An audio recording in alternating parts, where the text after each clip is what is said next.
What can we do for you guys? Oh, excellent. Oh, okay. Well, get my cheat sheets if you don't mind. Ooh, you're going to lose your FD card. Yes. These are too valuable. So I'll be right back.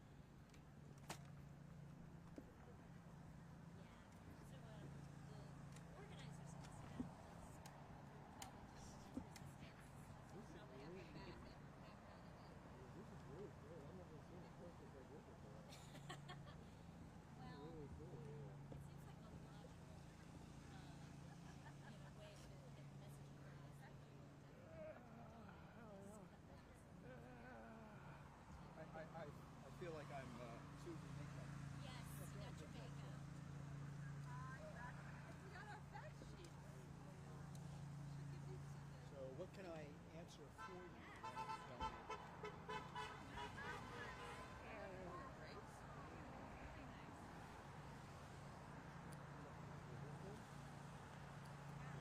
This is a fact sheet that might be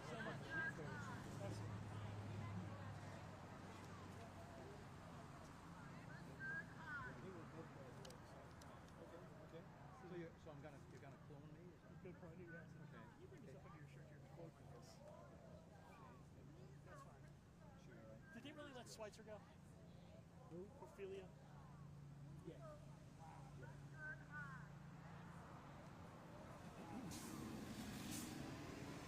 Something I should know is on Inside Baseball. Inside baseball. If he were here, we would be like changing angles for somebody.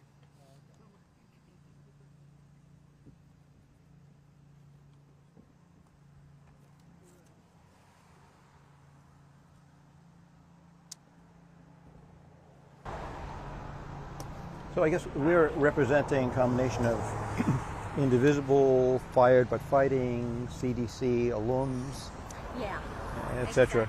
Exactly. I mean, the organizing group Yeah. of this is the Intown Women's Resistance, Okay. which is one of the indivisible, Right. one of the indivisible groups in Georgia. But, Okay.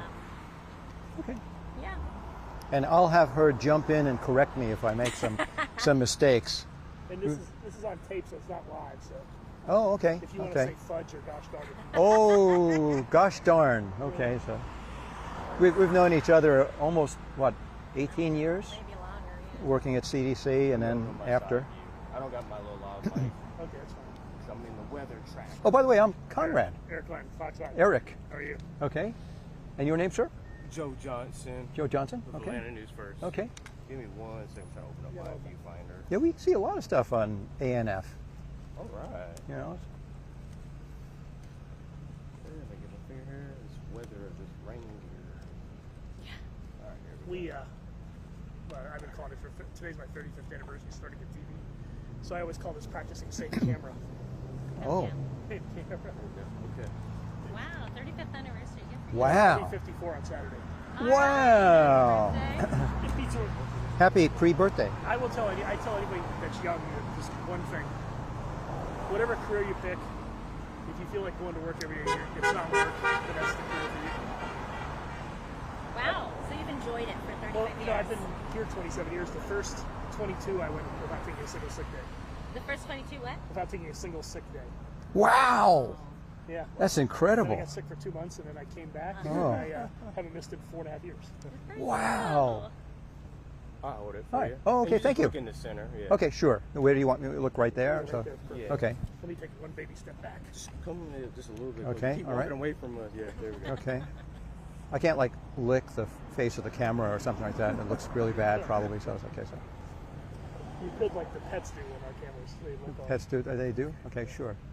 You ready? Hardest, Okay. yeah, okay. Hardest question of all, spell your first name, spell your last name, give your title, if any. Sure. First name is Conrad, Konrad. Last name is HayashI, Smith. It's just spelled funny.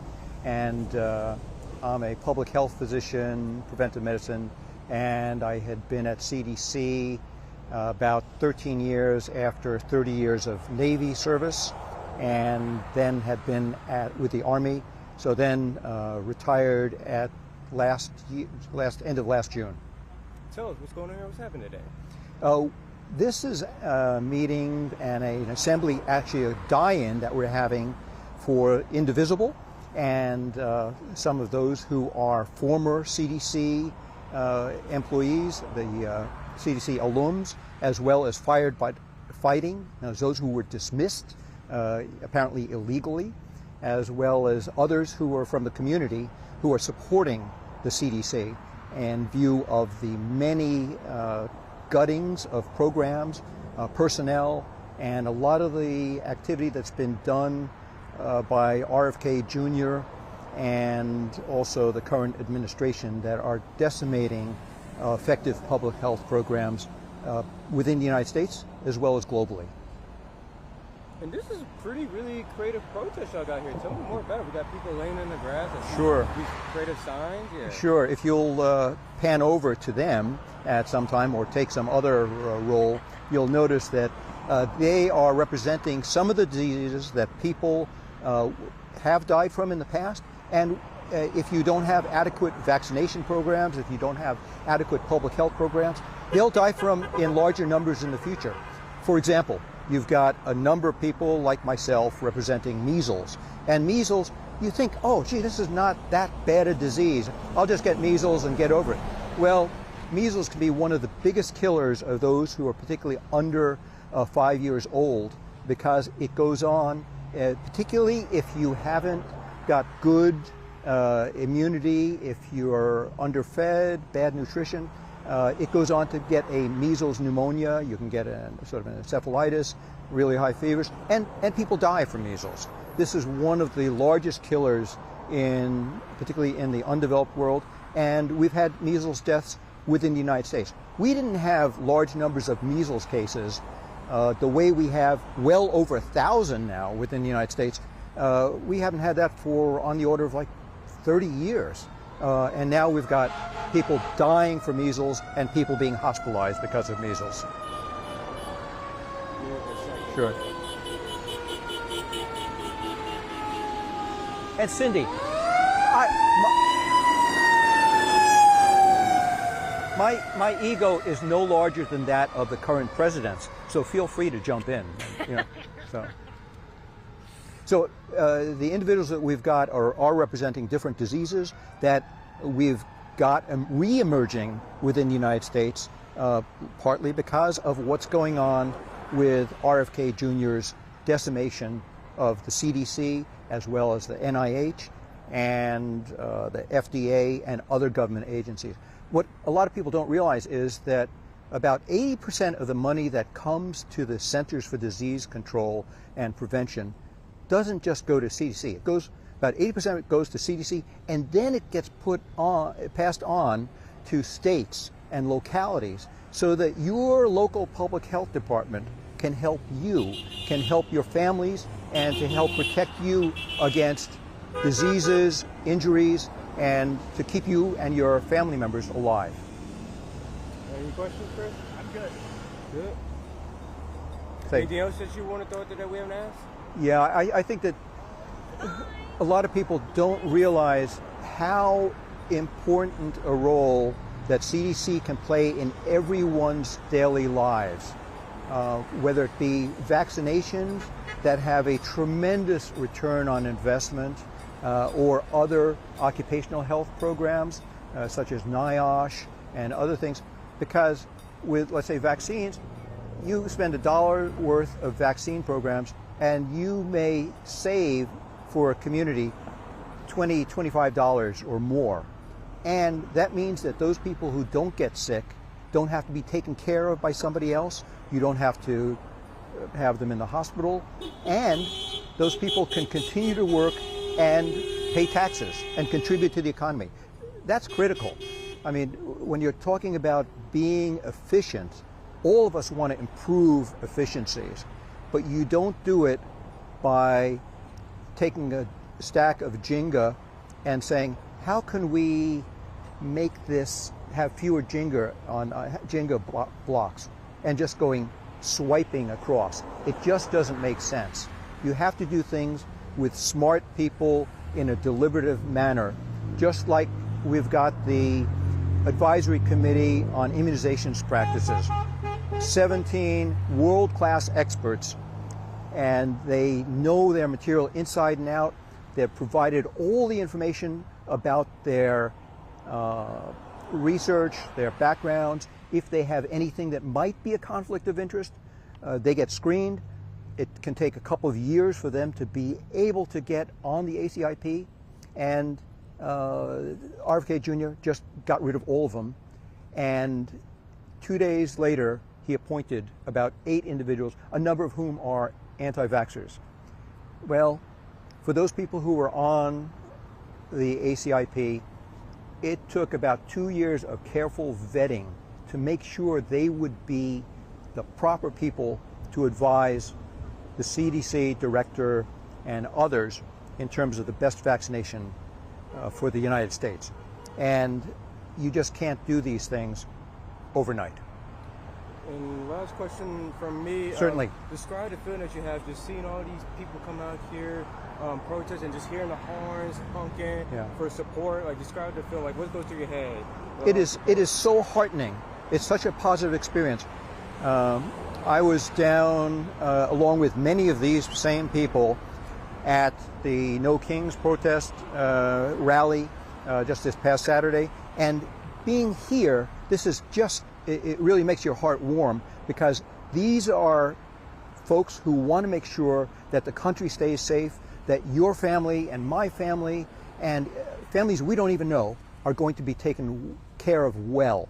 And it's such a positive feeling, and it gives me pride as somebody who used to be within the military for 30 years, and then also with CDC for almost 13 years, and then the military again. These are the best of America, and the people who are working for CDC are the best of America, and it makes me feel really good. And I just really want to see them being able to have people get back to work on behalf of the nation. Got anything, Chris? Good. I'm good. Okay. And thank you for your service. Okay. Walk off with that.